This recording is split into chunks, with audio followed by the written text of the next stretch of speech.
जय हिंद दोस्तों। शुरू करते हैं हमारे नेक्स्ट टॉपिक का रिवीजन, धार्मिक और सामाजिक सुधार आंदोलन। जो क्लास होने वाली है हिस्ट्री की 41। राजा राम मोहन रॉय, इनका जन्म होता है 22 मई 1772 को बंगाल में, और इनकी मृत्यु होती है 1833 में ब्रिस्टल, इंग्लैंड में। ठीक है, इनकी समाधि भी ब्रिस्टल में ही है। इनका उपनाम था आधुनिक भारत के निर्माता, युगदूत, भारतीय राष्ट्रवाद के जनक, भारतीय पुनर्जागरण के जनक, भारतीय पत्रकारिता के जनक और नव भारत का सितारा, नव भारत का तारा, इनके बहुत सारे उपनाम थे। फिर लिखा है धार्मिक और जो सामाजिक सुधार हुए थे उसके क्या कारण थे। देखिए, मुगल सत्ता का पतन हुआ था, उसी टाइम पर अंग्रेजी राज्य की स्थापना हुई थी, ईसाईयत का समर्थन हो रहा था, अंधविश्वासों पर प्रश्न उठ रहे थे, बुराइयां, कुप्रथाएं, ये सब समाज में व्याप्त थीं। सामाजिक कारण क्या थे? शिशुवध, कन्यावध, ठीक है, जो 40 साइट्स थी वो, और नर बलि प्रथा थी, ठीक है, ह्यूमन सेक्रीफाइस, दास प्रथा थी, और विधवाओं की स्थिति, पर्दा प्रथा, बाल विवाह और स्त्री की दशा, कंडीशन ऑफ द वुमेन। धार्मिक कारण क्या थे? आडंबर व्याप्त थे समाज में, बहुत सारे अंधविश्वास थे, पुरोहितवाद, मौलवीवाद, पोपवाद, ठीक है, कर्मकांड, बहुत सारे, ये धार्मिक कारण रहे। आर्थिक कारण थे, बेसिकली जो गरीब थे उनका शोषण किया जा रहा था आर्थिक, और गरीबी को जन्म मिल रहा था, और जिस कारण कुरीतियाँ जो है वो जन्म ले रही थी, क्योंकि व्यक्ति शिक्षित होता है तो तर्क संगत बनता है। जब शिक्षित नहीं होगा, गरीबी की ओर चला जाएगा, तो उसे बहुत सारी कुरीतियाँ घेर लेंगी। फिर लिखा है आंदोलन का स्वरूप क्या था। बेसिकली दो प्रकार से था, भारतीय संस्कृति से प्रेरित था और दूसरा पाश्चात्य संस्कृति से प्रेरित था। जो वेस्टर्न कल्चर था, जो यूरोपियन कल्चर था, उससे प्रेरित था। ठीक है, तो भारतीय संस्कृति में भी दो प्रकार से देखने को मिलता है, दो तरीके के लोग थे। यथार्थ स्थितिवादी, रूढ़िवादी था, जो पुरानी रीतियों को छोड़ना ही नहीं चाह रहे थे, ठीक है, वो लोग थे। दूसरे क्या थे? पुनर्स्थापना, यानी कि प्राचीन संस्कृति की ओर हमें चलना चाहिए, हमारे वेदों की ओर हमें चलना चाहिए। ठीक है, जिन वेदों में, जिन हमारे प्राचीन ग्रंथों में कभी सती प्रथा का उल्लेख नहीं मिलता, बाल विवाह का उल्लेख नहीं मिलता, पर्दा प्रथा का उल्लेख नहीं मिलता, उनकी ओर हमें लौटना चाहिए। ठीक है, ये तो थी भारतीय संस्कृति। दूसरी पाश्चात्य संस्कृति में क्या था कि प्रगतिशील होना चाहिए। प्रगतिशील यानी कि प्राचीन को और आधुनिक के सही पॉइंटों को उठाकर, जो वेस्टर्न कल्चर था उसके जो सही पॉइंट थे, जो सही बातें थीं, जो समाज के लिए उद्धार कर्ता के रूप में थीं, तो उनको उठाकर हमें क्या करना चाहिए, अपने जो आंदोलन है उन्हें करना चाहिए और आगे बढ़ना चाहिए। ठीक है, दूसरा था अतिवादी। अतिवादी चाहते थे पूर्ण परिवर्तन हो, एक नया सिस्टम लागू हो समाज में। ठीक है, फिर लिखा है राजा राम मोहन राय के बारे में कुछ ही पॉइंट थे, आगे हम देख लेते हैं। इन्हें 12 भाषाओं का ज्ञान था, और समर्थक किसके थे? एक ईश्वरवाद के, यानी कि एक ही ईश्वर है, वो है ब्रह्म को ये मानते थे। वुमेन एम्पावरमेंट पे बल देते थे। विडो रीमैरिजेस पर इन्होंने काम किया। इंटर मैरिज कास्ट पर इन्होंने काम किया, और इंग्लिश एजुकेशन को बढ़ावा देने वाले थे। दूसरा पॉइंट इनका पक्ष था कि विरोधी किस किस के थे, तो ये विरोध करते थे सती प्रथा का, बाल विवाह का, बहु विवाह का, पर्दा प्रथा का, जाति प्रथा का, छुआछूत यानी कि अनटचेबिलिटी का, मूर्ति पूजा का, पुरोहितवाद चल रहा था उसका, कर्मकांड का, इन सब के ये विरोधी थे। 1809 से 1814 तक ईस्ट इंडिया कंपनी में इन्होंने कार्य किया था, और 1809 में इन्होंने एक पुस्तक लिखी थी फारसी भाषा में, जिसका नाम था तुहफात उल मुहावदीन, जो एकेश्वरवाद से संबंधित थी। ठीक है, फिर लिखा है 1815 में आत्मीय सभा का गठन किया इन्होंने। दार्शनिक विचारों की सभा इसको बोला जाता था, जिसमें बहुत सारे पॉइंट उठाए जाते थे, जो समाज में चल रही कुरीतियाँ थीं, ठीक है, बुराइयाँ थीं, उनको उठाकर विचार किया जाता था, उन पर विचार विमर्श किया जाता था।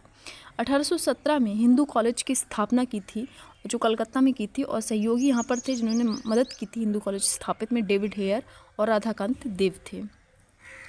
फिर लिखा है 1820 में इन्होंने एक पुस्तक लिखी, प्रिंसेप्ट ऑफ जीसस, ये किताब लिखी, जिसमें था त्रियात्मक ईश्वरवाद के जो है वो विरुद्ध थे।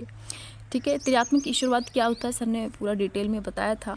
ठीक है, और ईसाई धर्म में ये प्रचलित था, बेसिकली ईसाई धर्म से संबंधित है। 1821 में कलकत्ता यूनिटेरियम की स्थापना की थी, और 1821 में संवाद कौमुदी, जो बंगाली भाषा में छपती एक पत्रिका, साप्ताहिक पत्रिका इन्होंने शुरू की, जो सप्ताह में एक बार आती थी। 1822 में मिरात उल अखबार, जो फारसी भाषा में था, ये भी एक साप्ताहिक अखबार था, इसको शुरू किया था, और 1823 के लाइसेंसी एक्ट के तहत इस अखबार को भी जब्त किया गया था। ठीक है, वर्नाकुलर प्रेस एक्ट जो हमने पढ़ा था पिछली क्लास में, उसके तहत इसको जब्त किया था। उपनिषदों का बंगाली भाषा में अनुवाद किया था इन्होंने।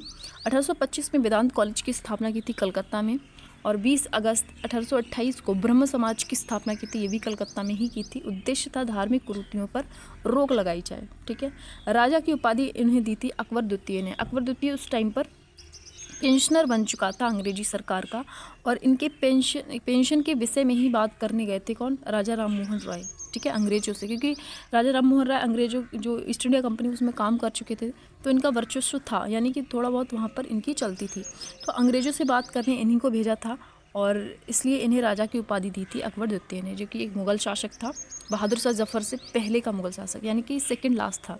सती प्रथा का अंत होता है 1829 में विलियम बेंटिक के प्रयासों से, साथ ही राजा राममोहन राय के प्रयासों से। 1833 में मृत्यु हो जाती है और इनकी समाधि ब्रिस्टल में है।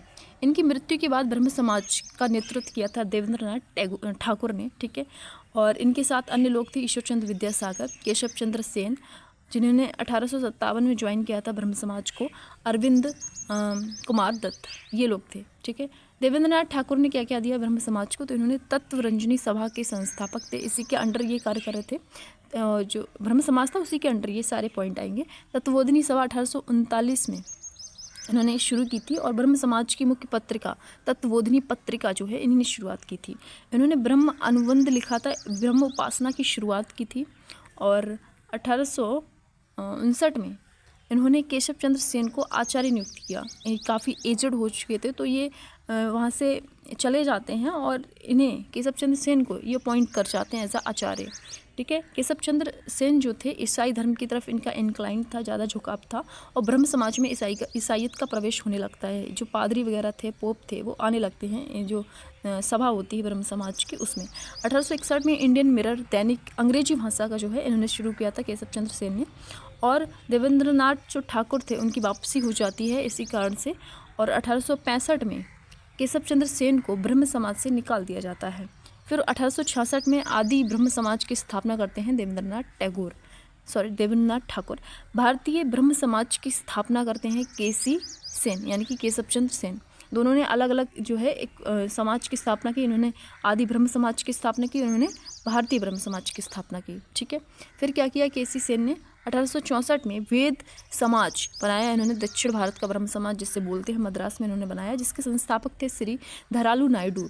1867 में प्रार्थना समाज की स्थापना की। 1872 में नेटिव मैरिज एक्ट आता है, जिसमें बोला जाता है कि लड़कियों की उम्र कम से कम 14 वर्ष होनी चाहिए शादी के लिए, वहीं लड़कों की उम्र 18 वर्ष होनी चाहिए। लेकिन इनका क्या हुआ कि जो केशव चंद्र सेन थे, इनने अपनी बेटी की शादी 13 वर्ष की आयु में कर दी थी, जिस वजह से लोगों ने इनका बहुत विरोध किया, ठीक है। साथ ही ये मैरिज जो एक्ट था वो बहु विवाह पर भी रोक लगाता था।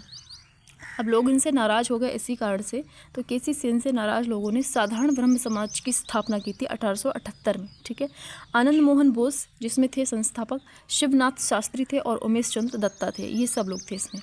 प्रार्थना समाज 1867 में शुरू होता मुंबई में। उद्देश्य था इसका मूर्ति पूजा नहीं होनी चाहिए, जात पात जो जाति से संबंध जितनी बात वो नहीं होनी चाहिए, ठीक है, जाति प्रथा का अंत करता है, और स्त्री शिक्षा को ये बढ़ावा देता था। संस्थापक थे इसके आत्माराम पांडुरंग, रामकृष्ण गोपाल भंडारकर, महादेव गोविंद रानाडे, ये सब केसी सेन के ही जो है अंडर थे। और फिर लिखा है महाराष्ट्र के सुकरात बोलते हैं महादेव रानाडे को, जिनका जन्म होता है 1842 में और उनकी मृत्यु होती है 1901 में। 1861 में उन्होंने विधवा पुनर्विवाह संघ की स्थापना की। 1870 में पूर्णा सार्वजनिक सभा को स्टैब्लिश किया, और 1884 में दक्कन एजुकेशन सोसाइटी पुणे में इन्होंने बनाई थी। दक्कन एजुकेशन सोसाइटी बेसिकली क्या थी, इसमें अन्य लोग भी थे, विष्णु शास्त्री चपलूनकर, गोपाल गणेश अगरकर और बाल गंगाधर तिलक, ठीक है, इसमें इनके साथ थे, सहयोगी थे। गोपाल कृष्ण गोखले के राजनीतिक गुरु थे ये महादेव गोविंद रानाडे, ठीक है, इनके राजनीतिक गुरु थे। 1900 में राइज ऑफ मराठा पावर इन्होंने एक बुक लिखी थी, ठीक है। तो ये थी हमारी आज का रिवीजन सेशन था, और मिलते हैं नेक्स्ट सेशन में, तब तक के लिए बाय बाय।